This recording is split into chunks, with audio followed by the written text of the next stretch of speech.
Pattern and texture in the home, what do you think? Have you got happy memories of Granny's front room wallpaper, all big, bosomy cabbage roses?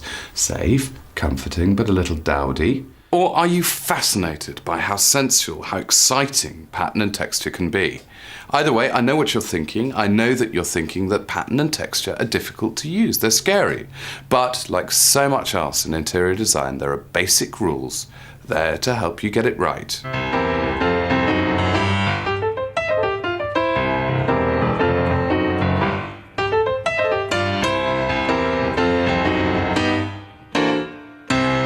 Texture and pattern are closely related design elements.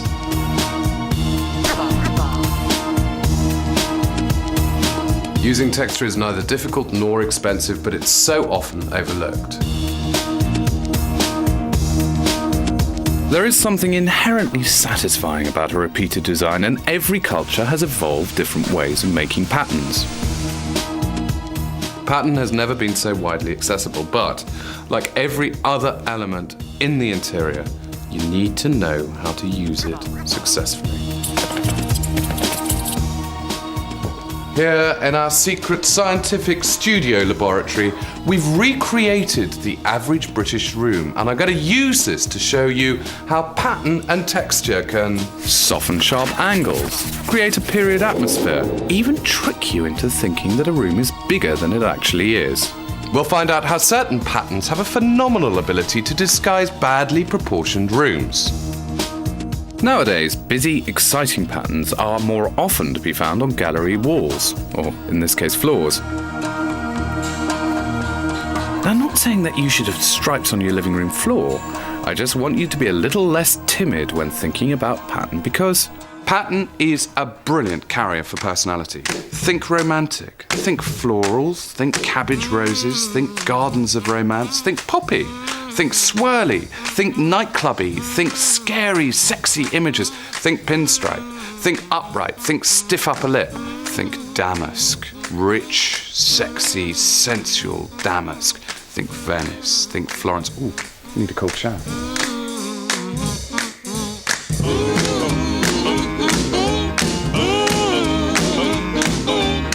Attitudes towards pattern in Britain go in cycles. Fashions come and fashions go. Taste and style go round in a great big wheel like that. At the end of the last century, pattern was at the top of the fashion cycle.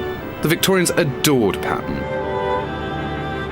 The Houses of Parliament and the Palace of Westminster are great examples of Victorian Gothic, unrestrained interiors. From the 1840s through to the 1930s, Britain had a love affair with pattern.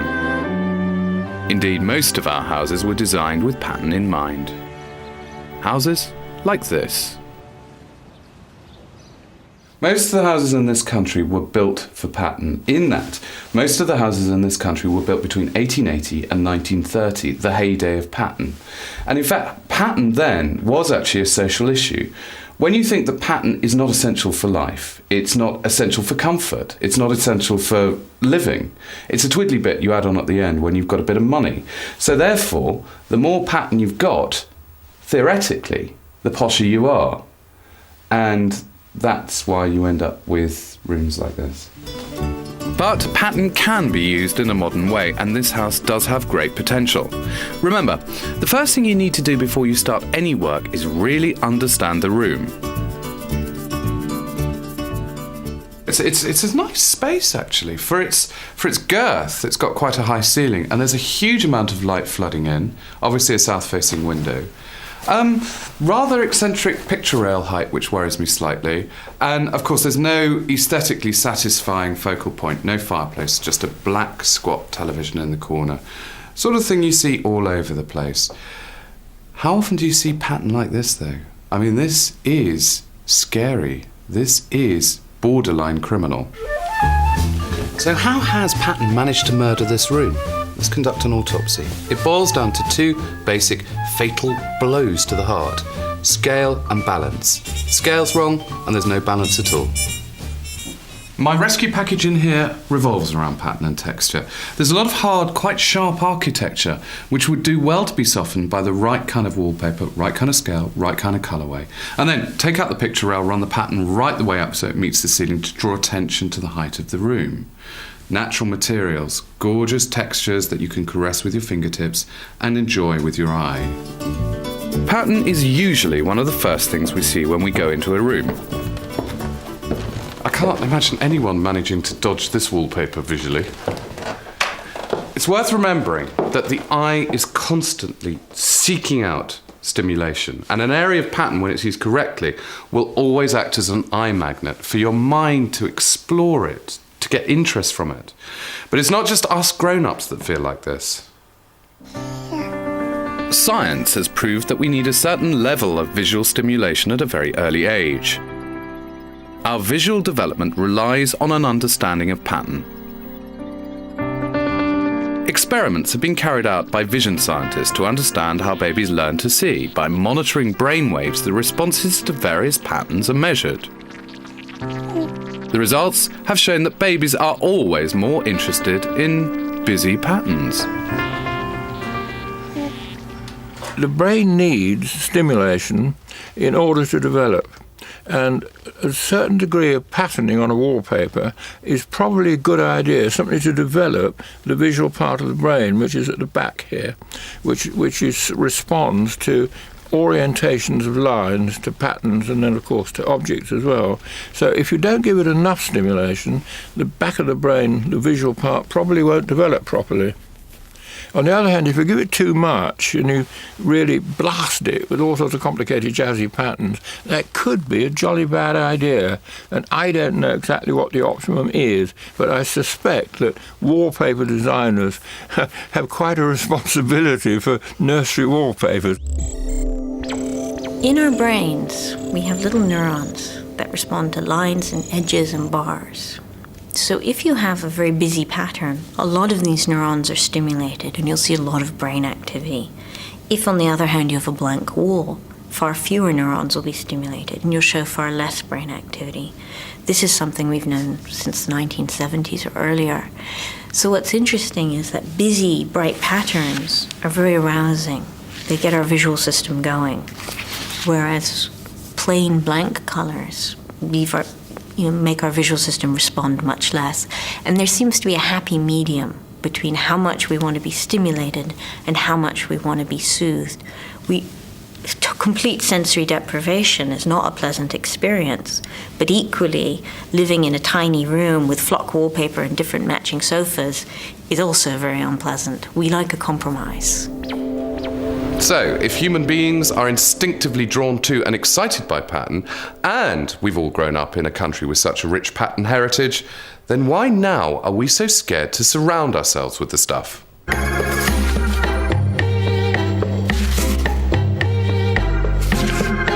There is an immense range of pattern available, but you have to be careful about what you choose. Understanding how pattern works is nothing like as complicated as swanky upmarket designers would have you believe whilst charging through the nose for their advice. If you look at this paper, there are two reasons why this sits so well in the room. The first is the fact that the pattern is derived or inspired from patterns of the period of the house. But much more importantly, I think, it works because of scale. So why is that? Let's go back to the studio. With wallpaper, there's a very, very basic design rule, which is to understand the relationship between the size of the pattern and the size of the wall. What you don't want to do is that. Subdivide your wall into blocks, in this instance 60 centimetres square, that thoroughly draw attention to the fact that you've only got 4 up and however many across. Wallpaper has the most fantastic ability to draw a veil over dodgy proportions. Getting the pattern and the scale right means that you no longer see your low ceiling or your short wall. Having said that this is so bad, don't start thinking, well, I'm never going to use a white wall with a black grid on it. Imagine this is a more conventional wallpaper with a flower there, a flower there, a flower there, a flower there, a flower there. You're going to spend the whole time counting the flowers.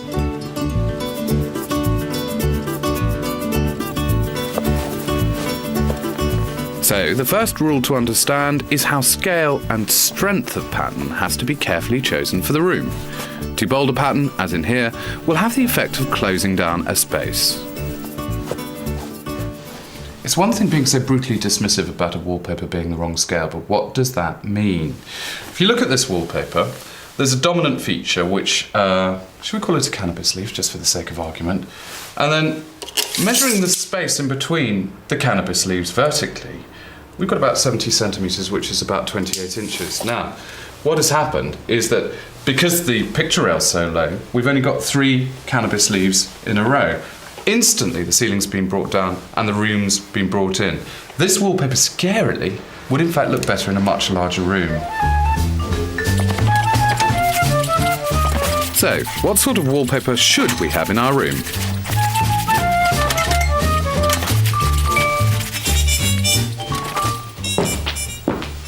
Three classic traditional wallpapers, each one showing a completely different approach to pattern. What I find quite interesting is the fact that 100 years ago, each of these would have been huge, massive, great big patterns designed for lovely, huge, stately rooms. But now, they've been completely redrawn, completely redesigned to fit our kind of spaces. In fact, to fit into a room like this. This is a quite straightforward repeat. You've got one motif which just goes up 9 times. And I mean, that's lovely, 9 whole repeats, even in a low-ceilinged room. This is a bit more geometric. I mean, I can't even be bothered to count the amount of fleur-de-lis. But the idea is, it's a quite simple grid pattern. The motif itself is cut very, very small, so you're not drawing attention to the lowness of the ceiling. Now, this one in the middle is an extraordinarily clever pattern. It has no beginning, it has no end. It's almost impossible to discern where the motif is. You pick up a flower, try and find its twin, try and find its mate, and it becomes a blur. So the 3 distinct types of pattern are florid, geometric, and this one, which is naturalistic. The idea being that the pattern is arranged as things grow in nature, off-centre, lopsided. And because that's naturalistic, because that's like nature, it's almost like camouflage. Wallpaper design has always been closely related to technology. In the 18th century, printing relied on woodcuts, a time-consuming and expensive process that required exquisite accuracy. The most complicated papers may have needed 35 separate printings. Needless to say, today, a hand-blocked paper like this one is so expensive, even I can't afford it.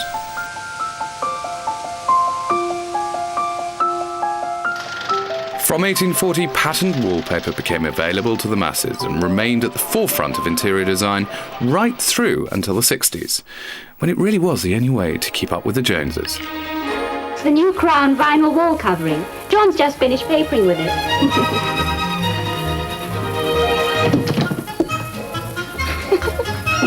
Don't worry, no problem at all with Crown vinyl wall covering.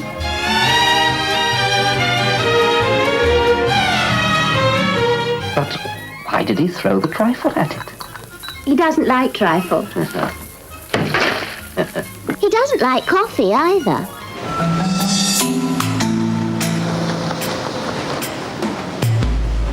Today, design technology allows manufacturers to react to consumer demand at the click of a mouse. There are over 10,000 wallpaper designs on the market, and yet most of you still opt for the safest and the simplest range. You know, it breaks my heart. We make, as an industry, 75 million rolls a year. That's enough to go around the world 18 times, so there's plenty of choice out there for people. But what tends to sell the best are subtle textured patterns in very subtle colours. Probably the reason for this is that in the last housing boom in the late 80s, people were quite happy to be individual and themselves. But this time round, we're seeing that people are being actively encouraged to almost market their homes and sort of depersonalise them to a certain extent and keep them very neutral.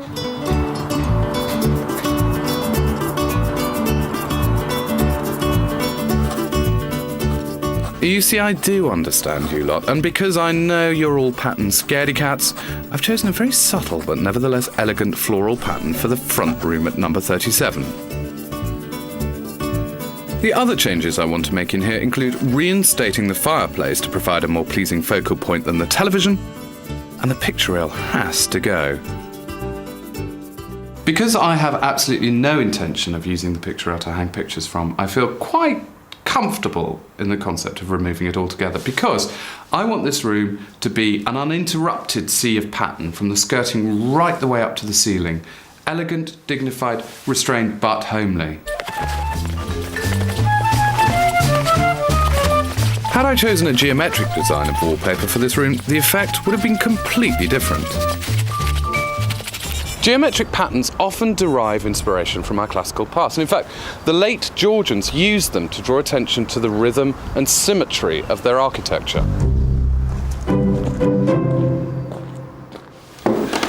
Lines are obviously the most simplistic of all the geometric patterns, but you have to be very careful with lines, because lines can have the most bizarre effect on a room, whatever its size.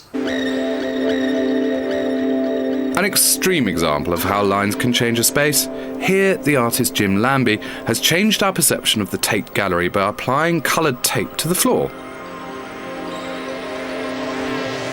The stripes make the space feel significantly longer. Now, believe it or not, this does relate to our homes. Let's go back to the studio. An extremely well-proven design rule when it comes to using geometric pattern is that vertical lines make a space feel higher. Now, the reason why vertical lines make a space feel taller relates to how our eyes are drawn to stripes. The eye likes to travel up the line. It enjoys the journey. There's an easy way to demonstrate this.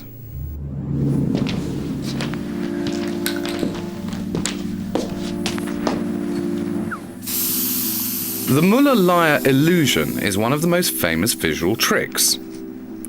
Two lines of equal length are drawn. Arrowheads are then drawn on one line, inverted arrows on the other. No question which line looks longer now. So why is that? It's actually explained by eye movements, and one of the reasons I like this is it also explains a very common factor in interior decorating. So in the Muller-Lyer illusion, when you have arrows on either side of the line and your eye movements travel along the line, they stop at the points of the arrows. However, when you have the line flanked by the reversed arrows, the eye movements can travel up the arrows and they're not stopped as abruptly. Now that might explain why, if you want to make a room look taller, you use vertical striped wallpaper. The eye can travel up and down the stripes of the wallpaper, and that makes the room seem taller, in the same way as allowing the eye to travel back and forth across the Muller-Lyer illusion allows the line to seem longer. It's not just geometric patterns that are so good at tricking the eye. Curvy patterns, naturalistic patterns, florid patterns, floral patterns, all of them do a very good job at camouflaging imperfections in a room. William Morris's designs are great for this. By imitating nature, wallpapers like this take the eye away from lumps and bumps in the plasterwork. The next step is to understand how to successfully combine patterns. And boy, have I got somewhere to show you. And now for pattern lovers everywhere, the joy of pattern and texture. This is the Mayfair home of interior designer Alidad.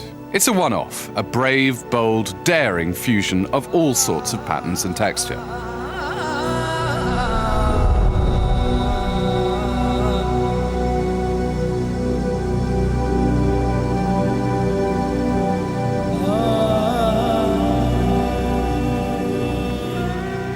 So what's going on here? Why does this work? Is there a cookery book type recipe that explains how this interior looks so good? I mean, one thing's for sure, it uses an enormous amount of spice and a lot of flavours. So how are those balanced? There are three basic guiding rules that pulls this off. The first rule is actually not really so much of a rule, really more of just a and informal attitude. It all looks terribly clever. It all looks terribly contrived. Actually, I think it's terribly relaxed. It's just a question of a tide of things coming in and out and eventually settling down and saying, that works there. That works there. That's what makes it innately quite so relaxing, quite so informal. So, the next rule is that there has to be something that binds it all together. And the most obvious thing here is red. It's the colour.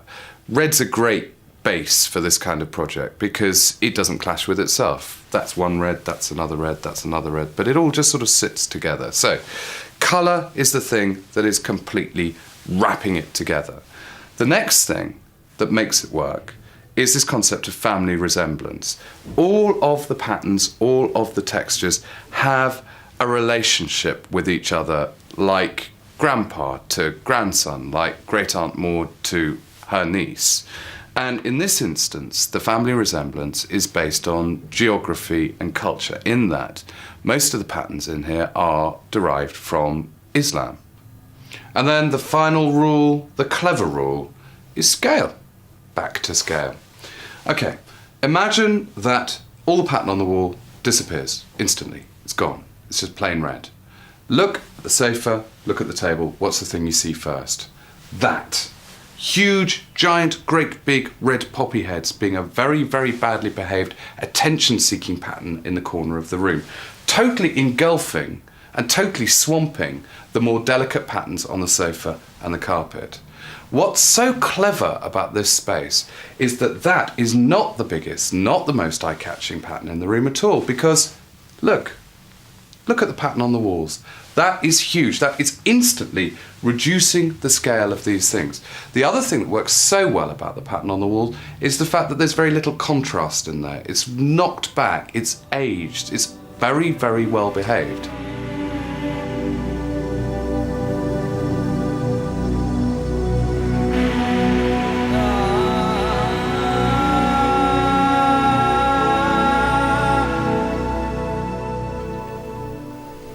And this, of course, is the other end of the pattern spectrum. Discreet, polite, the perfect background.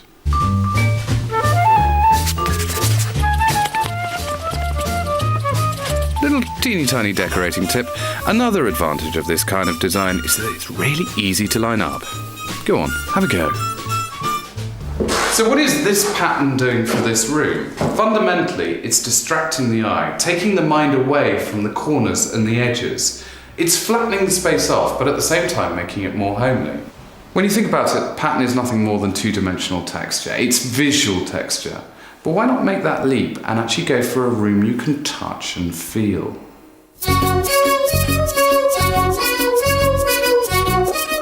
So, what is texture and what job does it do at home? Think about the softness of carpet. And then think about shiny, hard ceramic floor tiles. Think about stone walls against silk wall coverings. The thing about texture is that it can communicate luxury as efficiently as it can communicate simplicity. So, back to number 37, where some decisions need to be made.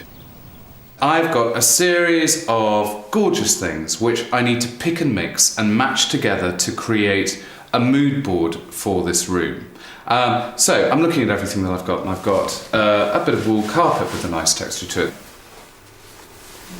That seems to fit rather nicely. This stone with a hole, that's going rather well there. Rough wooden frame. That's all beginning to look rather nice. Nice bit of natural linen as well. Things that aren't looking so good are things like that. It's rather grown up, it's a bit too grand in a way, even though the colour's quite good. That is not good. It's urban, it's man-made, it just seems to be scary with everything that's going on there. And that seems to be sitting very nicely together. In fact, there seems to be some kind of family resemblance going on there, a very happy family resemblance. The very happy family that is natural texture.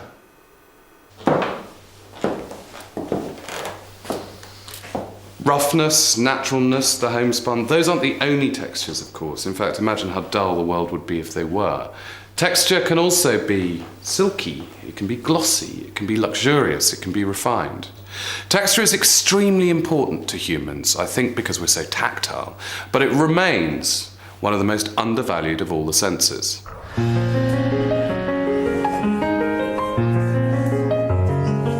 Babies perhaps see the world as two-dimensional until they're able to grasp things and reach for things, and then they start putting this touch and this visual information together to understand the world in 3 dimensions. And one of the things that's striking about babies is between about 4 and 7 months, they spend a lot of time looking at objects, grabbing them and looking at them and grabbing them. That's what they're doing at that age. They're learning how to integrate their touch and their reaching behavior and their sense of depth. My own opinion is that touch is actually the primary sense, really more important than vision, and that vision depends on touch. That if we hadn't handled objects, dropped things, broken things, drunk from mugs, hit things and so on as children, as babies, then the image in the eye would really be meaningless. It would just be a load of patterns and not evidence for objects. Hurrah for science! But what you need to remember in the house is one simple fact. Think about the textures you're using. Are they shiny? Are they hard? And then try and mix them, or preferably balance them as much as possible. One of the most important rules you need to understand about texture is it needs light. And it needs light like a flower needs rain. I know I've told you this before, but it is important. Understanding how daylight affects a room is a fundamental rule of design. Maximizing daylight in a room will bring out the best in textured features or objects. I mean, look how good I look.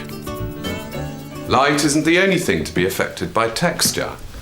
Texture has huge impact on sound as well. Take these floor coverings. The different textures will affect the way that noises sound in a room.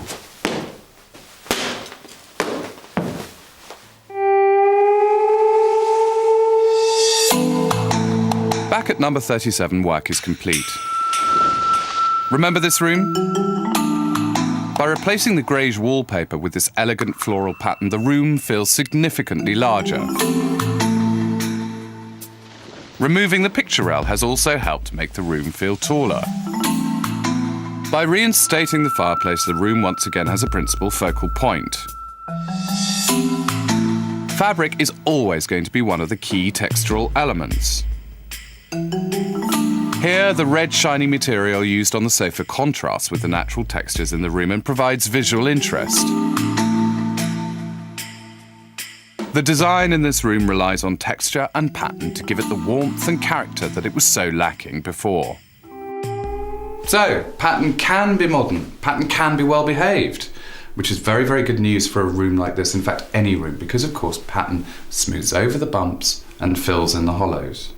And then there's texture. I mean, why not walk into a room where all of the senses are indulged and touch is just so, well, sensual. Although there are certain textures which are probably best left unfelt. Mind the cactus, boys. Could pattern and texture affect your room?